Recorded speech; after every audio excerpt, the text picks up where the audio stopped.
Assalomu alaykum hammaga. Bugun sizlar bilan Brotek.uz saytidan robotlarni qanday qilib skachat qilib olib o'rnatishni ko'rib chiqamiz. Birinchi bo'lib kirib olamiz saytimizga ro'yxatdan o'tgandan keyin kirib olamiz. Kirib olganimizdan keyin Algo Trading bo'limiga o'tishdan oldin birinchi bo'lib akkaunt bo'limini bosamiz ustini va bu yoqda mening hisoblarim degan bo'lim bor. Shunga o'tib olamiz va bu yoqda biz brokerdan ro'yxatdan o'tish uchun video qo'llanma qo'yganmiz. Bu yoqda bo'lsa link qo'yilgan. Aynan shu link ustiga bosib ro'yxatdan o'tishingiz kerak. Keyin ro'yxatdan o'tganingizdan keyin MetaTrader 4 yoki 5 loginingizni mana shu joyda kiritasiz. Hisob raqamingizni, loginini mana shu joyga kiritasiz va bu yoqda o'sha ro'yxatdan o'tgan brokeringizni pochtasini kiritasiz. Qaysi pochta bilan ro'yxatdan o'tgan bo'lsangiz, shu link orqali o'shani pochtasini kiritasiz bu yoqda. Keyin dostуп olishni bosadigan bo'lsangiz qo'shiladi. Hozir men bitta olib qo'yganman. Hozir sizlarga yana bir marta olib ko'rsataman. Xo'p, aningda mana loginni kiritdim. Brokerdan shu pochta bilan ro'yxatdan o'tganman, uni ham kiritdim va mana bu yoqqa yozib qo'yaman. Bu просто как eslatma sifatida CXN broker sent shot. Bu menga mana bu shotim qanaqa shot ekanligini aytib turadi. Sentv shotim bu mana. Bu hisobni qo'shishni bosamiz va ozgina kutib turadigan bo'lsak, bizga javob keladi. Qo'shilganligi, qo'shilmaganligi haqida. Yana bir narsa bor, har bir akkaunt uchun bitta litsenziya kaliti beriladi. Shuni esda tuting, hozir uni yana tushuntirib o'taman alohida. Mana akkauntimiz qo'shildi. Bo'ldi, bu akkauntni ham qo'shib oldik, ikkita akkauntni qo'shdik. Aningda Algo Trading bo'limiga o'tib, bu yoqdan savdo robotlarini ustiga bosamiz. Bizda umumiy hisobda hozircha ikkita robot MetaTrader 4 uchun va 5 uchun bitta robot joylaganmiz. Bu robotimiz assistent hisoblanadi, ya'ni yordamchi robot. Bu hech qanaqa avtomat robot emas, bu polavtomat. Siz ma'lum bir strategiyangiz bo'yicha bozorga kirgan vaqtingizda sizga take profit, stop loss va trailing stoplarni qo'yib beradi. Buning ichida o'zi to'liq instruksiyasi bor, uni ko'rib tanishib chiqsangiz bo'ladi. Ikkinchisi esa avtomat robot. Stabil ishlash uchun moslashtirilgan. Masalan, mana shu robotni hozir yuklab olib o'rnatishni ko'rib chiqamiz.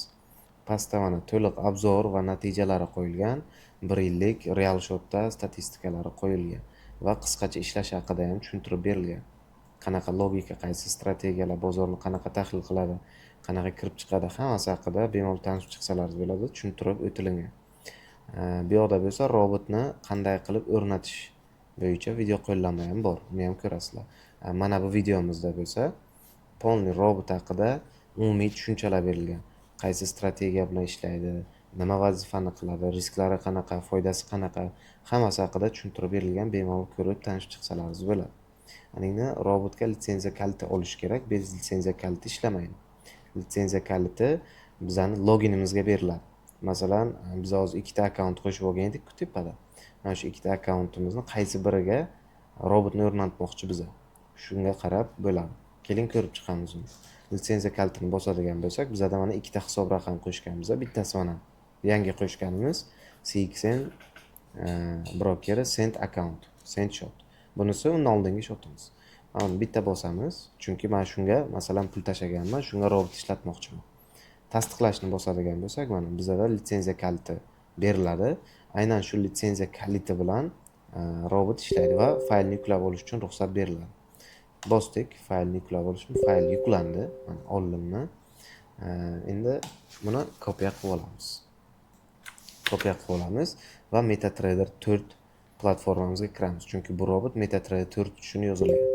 4 platformaga kirdik. Bu yoqda fayl bo'limini bosamiz. Открыть katalog данныйni bosamiz. MQL 4 bosamiz. Export papkasiga kirib, robotni tashlaymiz. Mana robotimiz tashaldi. Tashalgandan keyin bu yoqda mana sovetnik bo'limi bor. Mana bu plyusini bitta bosadigan bo'lsak, ichi ochiladi. Bitta obnovit qilib olamiz. Mana robotimiz ko'rindi. Endi robotni grafikka tashlashdan oldin servis bo'limiga o'tamiz. Bu yoqda настройка bo'limi bor. Настройкani bosib, sovetnik degan bo'lim bo'ladi, shunga bosamiz. Va mana bularni hammasiga razрешить berib chiqamiz. Bitta mana shundan tashqari qolgan hammasiga razрешить berilishi kerak. OK tugmasini bosamiz bo'ldi. Aningda biza valyutalarda odatda bu robot ishlaydi. Shuning uchun mana shu valyutaga masalan tashab ko'ramiz. Robotni olamiz. Shunchaki grafikka tashlaydigan bo'lsak, mana tushadi. Yokida ustiga 2 marta bossalaringiz ham bo'ldi. Faqat valyutaga qarab tashlash kerak. Euro yuzdiga ishlatmoqchimiz bo'ldi. Euro yuzdini ustiga shuni olib tashlasak bo'ldi, ishlaydi. Bu yoqda option ma'lumotlar berilgan. Bu yoqda tegib o'tirmaymiz. Vходящий parametrga o'tamiz. Vходящий parametrga o'tadigan bo'lsak, mana litsenziya kalitini kiriting degan bo'lim bor. Shu bo'limning ustiga 2 marta bossak, mana kiritish uchun joy ochilinadi. Va biz buni o'sha Brotech.uz saytidan olishimiz kerak bo'ladi. Xo'p, uni olish uchun saytimizga o'tib olamiz. Mana biz o'sha tayyorlagan litsenziya kalitimiz. Aynan mana shu akkaunt uchun tayyorlangan. Endi shu akkaunt uchun tayyorlangan litsenziya kalitimizni nusxalab olamiz va CXM brokeriga kirib akkauntni tashlaymiz. Litsenziya kalitini. Va parametrlari bu juda ham minimal riskda qo'yilgan. Riskni oshirish uchun bemalol lotni o'zgartirsalaringiz risk oshadi va xohlagancha mana parametrlarni ham o'zlaringiz nastroyga qilib optimalroq variant qilishlaringiz mumkin. Hozirgi holati ham eng optimal va stabil variant hisoblanadi. Bo'ldi. Ключni o'rnatganimizdan keyin OK tugmasini bosamiz mana. Robot muvaffaqiyatli ishga tushdi. Robot mana ishga tushdi. Euro USD valyutasi uchun robot muvaffaqiyatli o'rnatildi. Robot 1 soatlik time frame da ishlaydi va 1 soatlik time frame ga qo'yilishi kerak bo'ladi. Bo'ldi, tayyor. Endi ikkinchi valyutaga o'rnatish masalan. Yana bitta valyutani ochib olamiz mana. Bunga ham xuddi shunaqa tartibda tashlaymiz. Litsenziya kalitini kiritamiz. Nastroyka risklarini hammasini to'g'rilab olganimizdan keyin OK tugmasini bosamiz. Robot muvaffaqiyatli ishga tushdi. Ikkalasi ham tayyor va ishlayapti. Minimal depozit endi biz tanlagan brokerlarda Sentivi hisoblar bor. $100 bemalol kirib ishlatsalar bo'ladi, faqat Sentivi akkaunt uchun. Oddiy akkaunt ishlataman desalaringiz, unaqada minimalni $500,000 tavsiya beriladi. O'shanda ham ikkita valyuta qo'shish tavsiya beriladi. Xo'p, qisqacha shu. Aningda kelinglar MetaTrader 5 ni ham ko'rib chiqamiz. MetaTrader 5 bir xil, ikkalasida ishlash usuli bir xil.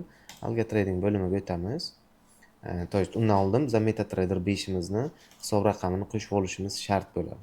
Bu yoqda mana xuddi yuqorida ko'rsatganimdek qo'shib olasizlar. Pochtani yana hisob raqamini qo'shasizlar bo'ldi. Bu yoqda hisob qo'shishni bossalar qo'shilinadi. Qo'shilingandan keyin algo trading bo'limiga o'tasizlar va savdo robotlari MetaTrader 5. MetaTrader 5 da faqat assistent robotimiz bor. Yordamchi robot, hech qanaqa o'zi targovlar qilmaydi. Buni nastroyka qilishlaringiz shart. Bez nastroyka ishlatib bo'lmaydi. O'zlaringizga moslashtirib. Bu yoqda ham mana assistent bo'yicha video qo'llanmasi bor. Обязательно ko'rib chiqing. Ishlash logikasi tushuntirilgan va mana o'rnatish bo'yicha video darslar ham bor. Litsenziyani bosasizlar, yuklab olishni. Bizdan qaysi akkauntga dostуп olishni so'raydi. Tanlaymiz MetaTrader 5 imizni o'sha kiritganimiz bo'yicha. Men hozir kiritib o'tirmadim. Prosta sizlar kiritsalaringiz mana bu yoqda 3-inchisi paydo bo'ladi. Tasdiqlashni tanlab bosasizlar, bo'ldi. Litsenziya kaliti yaratilinadi. Olasizlar, faylni yuklab olasizlar. Mana faylni yuklaysizlar. Fayl yuklandi. Litsenziya kalitini olib, faylni ham tashlashni ko'rsatib berib ketay. Kopiya qilib olamiz buni. Kopiya qilganimizdan keyin MetaTrader 5 ga kirib, fayl открыть katalog данные. Bu yoqda ham MQL5, experts bo'ldi, mana shu yoqda mana tashlaymiz.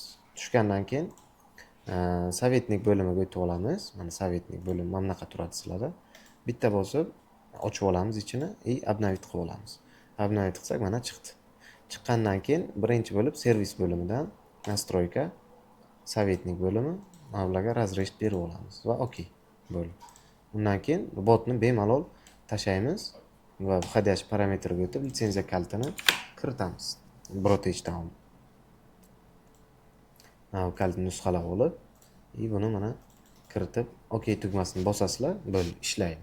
Hech qanaqa muammosi yo'q. Ishlaydi. Faqat parametrni sozlab olasizlar o'zlaringizga, strategiyalaringizga moslashtirib. Chunki bu shunchaki assistent, yordamchi hisoblanadi. Сделка ochmaydi. Siz ochgan сделкаga take profit, stop loss, trailing stoplarni qo'yib beradi. Bo'ldi. Mana shunaqa qilib o'rnatib ishlatsangiz bo'ladi. Menimcha hammasi tushunarli bo'ldi deb o'ylayman. Yana qanaqadir savollar tushunmagan joylaringiz bo'lsa, bemalol Telegram orqali yoki ofisimizga kelib, so'rab, o'rganib chiqsalaringiz bo'ladi. Bunda yana bir narsani eslatib o'taman. Litsenziya kaliti har bir akkaunt uchun bo'ladi. Siz masalan ishlatmoqchi bo'lsangiz, depozit tashlagan akkauntingizni mana bu yoqda qo'shib olishingiz kerak. Masalan, уже tashladingiz, deylik test uchun masalan $10 tashladingiz Sentry akkauntga, bu 1000 sent bo'lib tushdi. 1000 sent bo'lib tushgandan keyin o'sha akkauntni mana bu yoqqa qo'shib oling.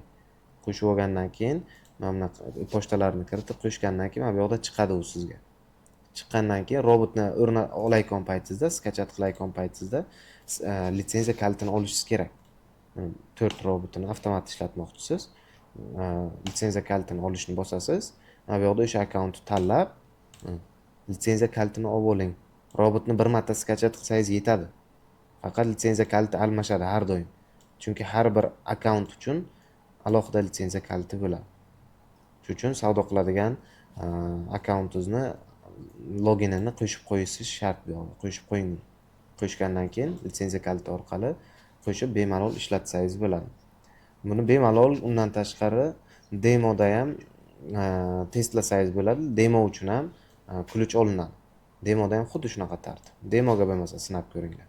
Demo shot ochib, unga tashab, shu akkauntni qo'shib, to есть demo shot akkauntining loginini, litsenziya kalitini olib ishlating. Demoda ishlatib ko'ringlar. Undan keyin masalan Sentry akkauntda, undan keyin real hisobda ham bemalol ishlatib ko'rsalaringiz bo'ladi. Biz bu narsani testini albatta ko'rib chiqqanmiz. 1 yillik real shotda testlari ham bor, natijalari ham bor, haligacha ishlab keladi. Sizlar ham bemalol ishlatsalaringiz bo'ladi. Menimcha hammasi tushunarli bo'ldi. Hammaga rahmat. Sog' bo'ling, salomat bo'ling.